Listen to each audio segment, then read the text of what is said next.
ಅಯ್ಯೋ come here bench ಬಿಸಿ ಮಾಡಕ್ ಬರ್ತೀಯಾ ಇಲ್ಲಿ ಹೋಗಿ ಕೆಲಸ ಮಾಡು. ಇಲ್ವಾ ಈ ಕಪ್ ತಗೋ ಹೋಗು. ನೀನೇನ್ ಕೆಲಸ ಮಾಡಿದ್ಯಾ? ಇದೇನು ಛೀ ತಲೆ ಇದೆಯೋ ಇಲ್ವೋ? ನೀನೇನ್ ಗುರಾಯಿಸ್ತಾ ಇದೀಯಾ? ಹೋಗ್ ಕೆಲಸ ಮಾಡು. ಈ ತರ ಬೈದಲ್ಲೇ ಇರ್ಬೇಕು, ಹೆದರ್ಬೇಕು. ನನ್ನ ನೋಡಿದ್ರೆ ಬಾಸ್ ಆದ್ಮೇಲೆ ಒಳ್ಳೆ ಮಜಾ ಬರ್ತಾ ಇದೆ. ಈ ಮಾತನ್ನ ನೀವು ಕೇಳೇ ಇರ್ತೀರಾ. ನೀವು ಒಬ್ಬ ಒಳ್ಳೆ ಮಾಲೀಕ ಆಗ್ಬೇಕು ಅಂತ ಅಂದ್ರೆ ಮೊದ್ಲು ಒಳ್ಳೆ ಜವಾನ ಆಗ್ಬೇಕು ಅಂತ. ಯಾಕಂದ್ರೆ ಲೀಡರ್ ಅಂತೂ ಯಾರ್ ಬೇಕಾದ್ರೂ ಆಗ್ತಾರೆ, ಆದ್ರೆ ಒಬ್ಬ ಒಳ್ಳೆಯ ಮತ್ತು ಎಫೆಕ್ಟಿವ್ ಲೀಡರ್ ಆಗ್ಬೇಕು ಅಂತ ಅಂದ್ರೆ ತುಂಬಾನೇ ಕಷ್ಟ. This is day 13 of 30 days 30 psychological fact series. ಯೋಚನೆ ಮಾಡಿ, ಯಾವ್ದೋ ಒಂದು ಪ್ರಾಜೆಕ್ಟ್ ಮೇಲೆ ಒಂದು ಟೀಮ್ ಜೊತೆ ನೀವು ಕೆಲಸ ಮಾಡ್ತಾ ಇದ್ದೀರಾ ಅಂತ, ಮತ್ತೆ ಅದ್ರ ಟೀಮ್ ಮೀಟಿಂಗ್ ಅಲ್ಲಿ ನೀವು ನಿಮ್ಮ ಸ್ವಲ್ಪ ಐಡಿಯಾಸ್ ಗಳನ್ನ ಶೇರ್ ಮಾಡಿದೀರಾ. ಆದ್ರೆ ನಿಮ್ಮ ಟೀಮ್ ಲೀಡರ್ ನಿಮ್ಮ ಐಡಿಯಾಸ್ಗೆ ಒಂದು ಚೂರು ಇಂಟ್ರೆಸ್ಟ್ ಇಲ್ದೇನೆ ರಿಜೆಕ್ಟ್ ಮಾಡ್ತಾರೆ. ಈ ತರ ಟ್ರೀಟ್ಮೆಂಟ್ ಸಿಕ್ಕ ಮೇಲೆ ಆ ಲೀಡರ್ ಜೊತೆ ಹೇಗ್ ರಿಯಾಕ್ಟ್ ಮಾಡ್ತೀರಾ?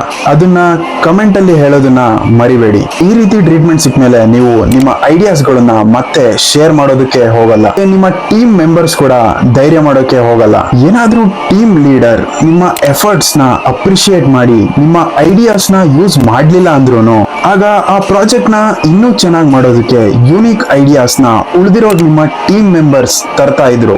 ಆ ಲೀಡರ್ ನ ರೆಸ್ಪೆಕ್ಟ್ ಜಾಸ್ತಿ ಆಗ್ತಾ ಇತ್ತು, ಮತ್ತೆ ಟೀಮ್ ಅಲ್ಲಿ ಹ್ಯಾಪಿ ಎನ್ವಿರಾನ್ಮೆಂಟ್ ಇರ್ತಾ ಇತ್ತು, ಮತ್ತೆ ಎಲ್ಲರ ಕಾಂಟ್ರಿಬ್ಯೂಷನ್ ಇರೋದ್ರಿಂದ ಲೀಡರ್ ನ ಎಫರ್ಟ್ ಕಡಿಮೆ ಆಗ್ತಾ ಇತ್ತು. ನೀವೇನಾದ್ರೂ ಒಬ್ಬ ಒಳ್ಳೆ ಲೀಡರ್ ಆಗ್ಬೇಕು ಅಂತ ಅಂದ್ರೆ ಮೊದ್ಲು ಒಳ್ಳೆ ಮನುಷ್ಯ ಆಗಿ. ಇಲ್ಲ ಅಂದ್ರೆ ಜನಗಳು ಜಾಸ್ತಿ ಟೈಮ್ ತಗೊಳ್ಳಲ್ಲ ಅವರ ಲೀಡರ್ ನ ಬದಲಾಯಿಸ್ಕೊಳ್ಳೋದಕ್ಕೆ. ಈ ವಿಡಿಯೋನ ನಿಮ್ಮ ಬಾಸ್ ಅಥವಾ ಲೀಡರ್ ಗೆ ಶೇರ್ ಮಾಡಿ. ಯಾವ್ದನ್ನ ನೀವು ಅರ್ಥ ಮಾಡಿಸೋದಕ್ಕೆ ಆಗ್ತಾ ಇರಲ್ಲ, ಈ ವಿಡಿಯೋ ಅದನ್ನ ಅವರಿಗೆ ಅರ್ಥ ಮಾಡಿಸುತ್ತೆ. ನಿಮ್ಗೇನಾದ್ರೂ ಸೈಕಾಲಜಿಯಲ್ಲಿ ಇಂಟ್ರೆಸ್ಟ್ ಇದ್ರೆ, ನಿಮ್ಮ ಪರ್ಸನಾಲಿಟಿನ ಡೆವಲಪ್ ಮಾಡಬೇಕು ಅಂತ ಅನ್ಸಿದ್ರೆ ಫಾಲೋ ಮಾಡೋದನ್ನ ಮರಿಬೇಡಿ.